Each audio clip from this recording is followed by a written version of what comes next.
So this year, we ended up changing campgrounds, and the new campground that we're going into said that we could have golf carts, which is a really cool thing because the campground we were before didn't allow them. So instead of walking around the place, I can hop in my cart, go racing to the store, get some wood, go down to the river, and have a little bit of fun. So if you know me, anything I get has to be either lifted, supercharged, be able to haul something. It has to have a purpose. So the search was on for a golf cart. I'm looking around for like 3 or 4 months, and this is what I ended up with.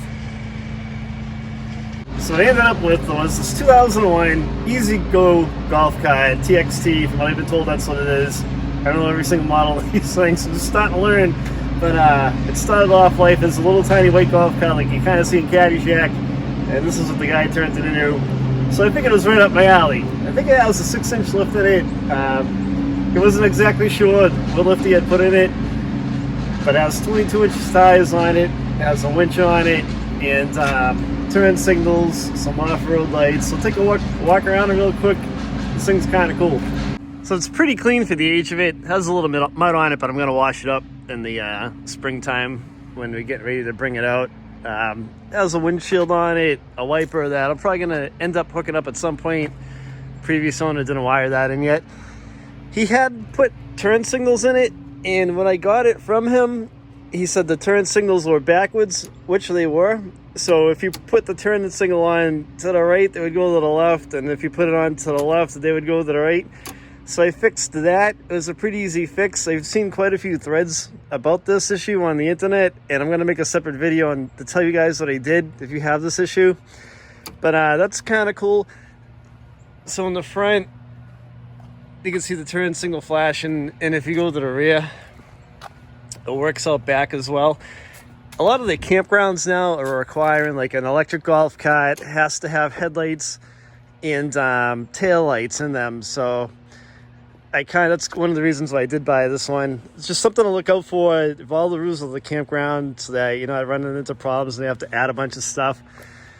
So what the guy did was he had the radio in, and he had to put a separate battery in this, a 12-volt car battery, and everything's on its own power. So you can power up the radio. It's a Bluetooth radio. You can turn it off so it's not draining the golf cart batteries. This is the headlight switch right here. Pull it out, and this switch right here is for the off-road lights up top. It like literally lights up the entire trail, so at night it'll light the whole road up. One thing to consider, think about when you're looking for a golf cart is how many people you're going to be towing around. For us, we're a family of 4. And there's a river in the campground that we kind of bought this to zip back and forth, from the campsite with. So we wanted the extra seat in the back. If you find a golf cart without the extra seats in the back, you can buy them online. And but this one already had it, which is pretty good. I tried to get as much as possible with the golf cart that I bought, so I wouldn't have to add a bunch of stuff onto it, like a lift kit, extra seats, a radio, and things that I kind of wanted. But it's kind of cool. This back flips up, so if you had to put it in the back of a pickup truck, it's hinged, so this can flip up as well to make it a little shorter. The seat is hinged. When I bought it, one of the hinges were broke. It has 2 hinges, one there and one on the other end right there. So lucky for me, the hinge was kicking around under the dashboard. I found it, so I put it back on. It was an easy fix.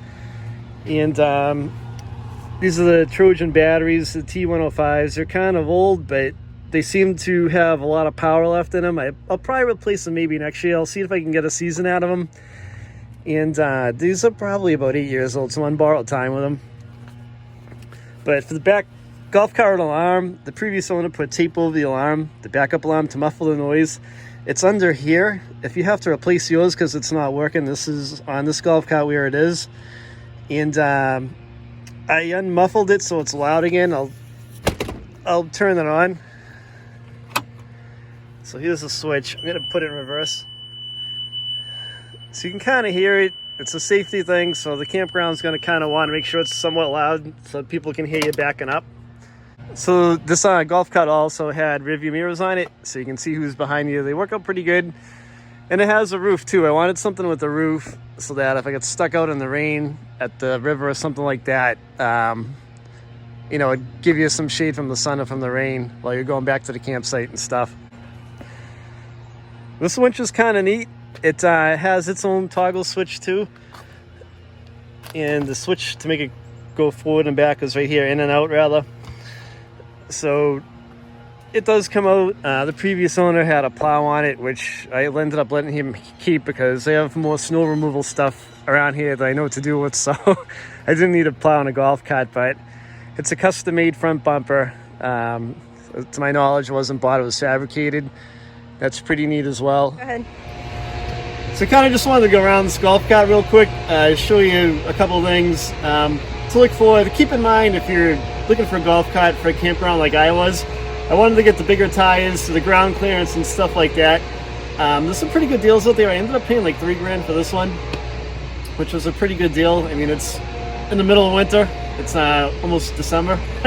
So, you know, the closer you get to summer, you're probably going to pay more. But if you have any questions about it, or if you guys have golf carts that are like all beefed up, share like your projects with us. We'd like to hear them, and let us know what you did, what's worked out for you.